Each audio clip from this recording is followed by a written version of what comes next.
Hello and welcome to the first episode of the Conscientious Creative with yours truly, Aaliyah. And today we're going to be talking about my experiences not having social media growing up and not having a phone during my teenage years. Just to give you a brief introduction of who I am and what type of background I come from. I live in Canada. That's all I'm going to say because I don't want to give away too much of my personal information, but I am a Canadian and I grew up surrounded by a lot of people who were very bombarded with technology. And what I mean by that is that most of my peers had a DS by the age of 5, which I did not, as courtesy to my parents. Most of my peers had a phone by at least the age of 12, which was delayed for me until 16 years old. And I know it might sound really crazy to some of you that I didn't have a phone until 16 years old, but I don't think I had any real form other than YouTube of social media until 17. I think I started my YouTube channel at 16 or 17, but I haven't posted on it much since recently. Part of the reason for this was because my parents are protective. They understand that the internet has a lot of strange people with a lot of unknown motives. And yeah, they did want to protect me. Now, they didn't want to shelter me. I was allowed internet access at about grade 6. So as I said, I did have YouTube. I was allowed access to YouTube in grade 6. Obviously, that was monitored a lot more when I was younger because I was more impressionable back then.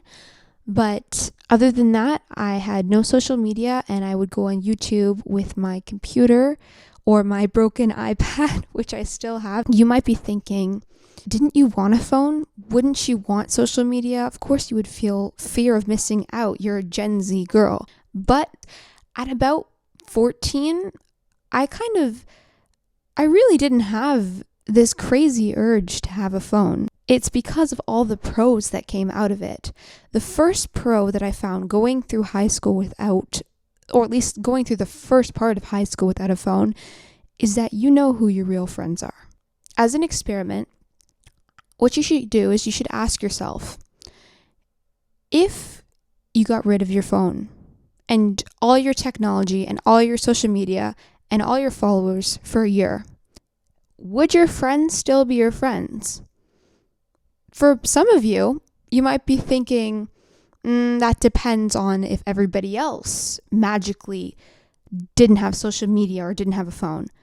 Well, what if it was just you? For some reason, you were forced to stay off technology and not have a phone for a year.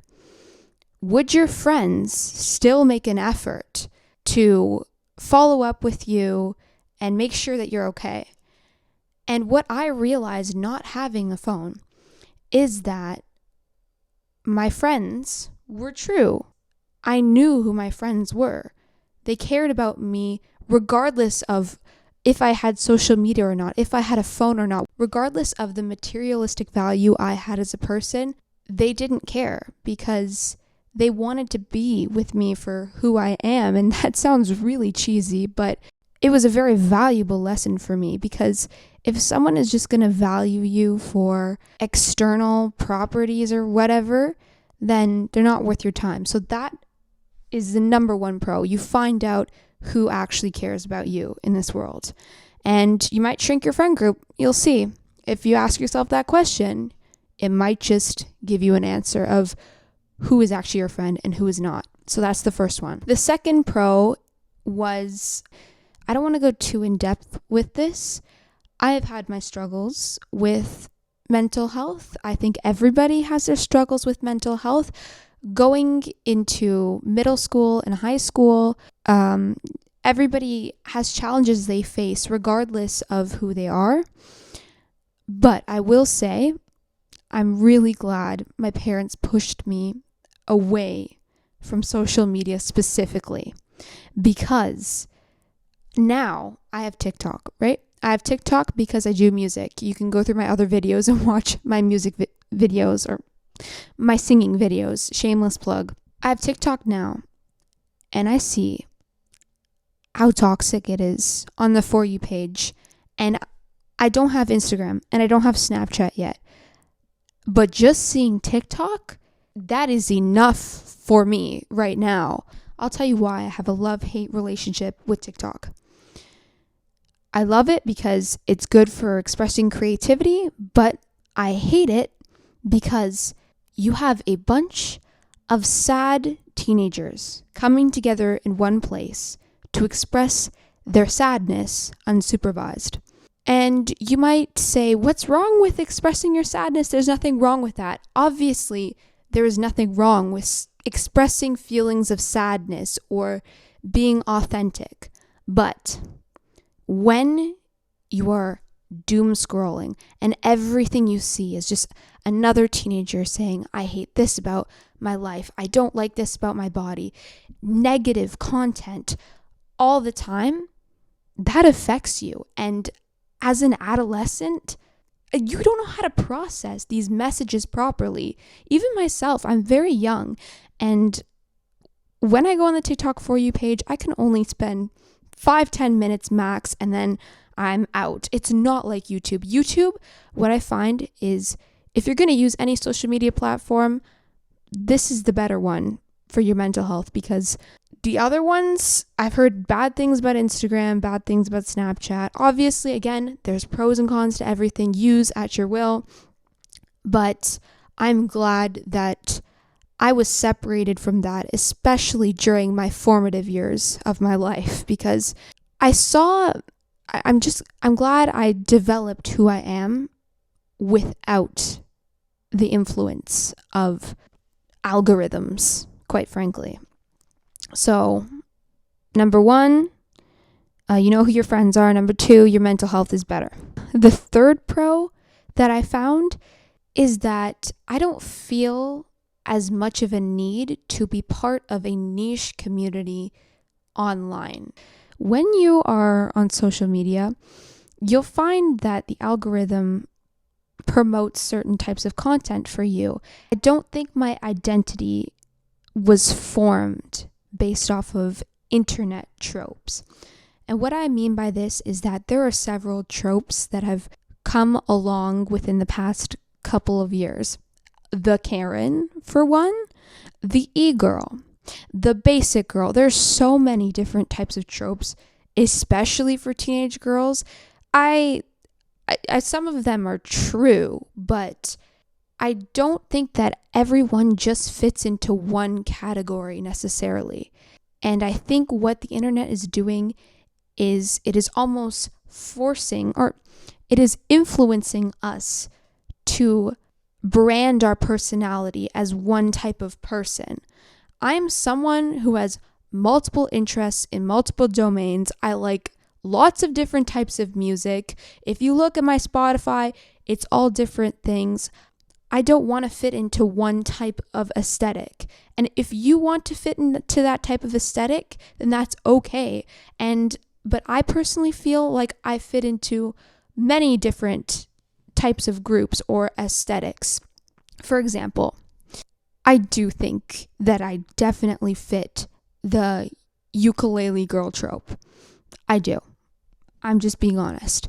But that is not the only characteristic of my personality, okay? That is not the only thing that defines my interests, my philosophy on life, what books I read. You don't have to be stuck in that. You can just be yourself. Just exist as a human being. Okay, that's the third one. Let's get into the cons, because I'm talking about my experience honestly, and there is good and bad of technology. Some of the cons.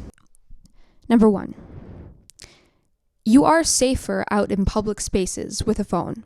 Now I go for walks, I bike ride, I do all that fun stuff, and I have a phone. Obviously, it's safer for that immediate reason. But what I will say is that sometimes your phone can be used as an illusion for safety. And what I mean by this is that, yes, you can contact emergency if necessary easier, which is very beneficial. That is a huge benefit of technology today. However, when you let a child have free access to the internet before they are fully developed, with all the pedophilia, all the sexualization that is online, you are exposing them to an unsafe world. And you might say, well, they have to be exposed to the world eventually. You can't just shelter them, which is true. But you have to find a happy medium. And that's why I think that it's somewhat of an illusion that the phone gives us safety. Number 2, yes, there were times where I did feel like I was missing out on a lot of what my peers were influenced by. I would dread other people's reactions when I would say, oh, I don't have a phone. They would be like, what? Really? And they would act really shocked. And I would dread their reactions, and I would feel like I was missing out on a part of adolescence, because now technology has become a huge part of adolescence and fitting in. But I have a certain philosophy when it comes to FOMO. You as a person should feel some aspect of FOMO, because in life, you're not always going to be copying everybody else, and you have to do what is best for you personally. So that was difficult for me, and sometimes I did feel weird, and I did feel like the only one in the digital modern era who was experiencing the world from this different perspective. When you are disconnected, it gives you a very different perspective. Yeah, sometimes I felt like I was missing out, but I think, again, the benefits for me were much more. I think I have become a more interesting person, if I must say, without the technology. And this is not to say that I'm more interesting than anyone else or that I'm better than anyone else because I grew up this way. I don't believe that. But I do think that I had more time to explore different hobbies. And for example, I was able to do a lot of bullet journaling. I was able to do a lot of choir growing up. I sang a lot growing up. I still sing a lot. I kind of learned how to appreciate that blank space, dare I say, because it's like everybody else is looking down and you're the one person looking up, and you get to notice your surroundings more. And that's really beautiful. Number 3 on cons is that I eventually needed to get one because I was part of groups at school that needed to communicate outside of school. Again, technology is great for communication, and it's very beneficial in that way. Before I had a phone, I was unable to contact people easily compared to now. So that is a con.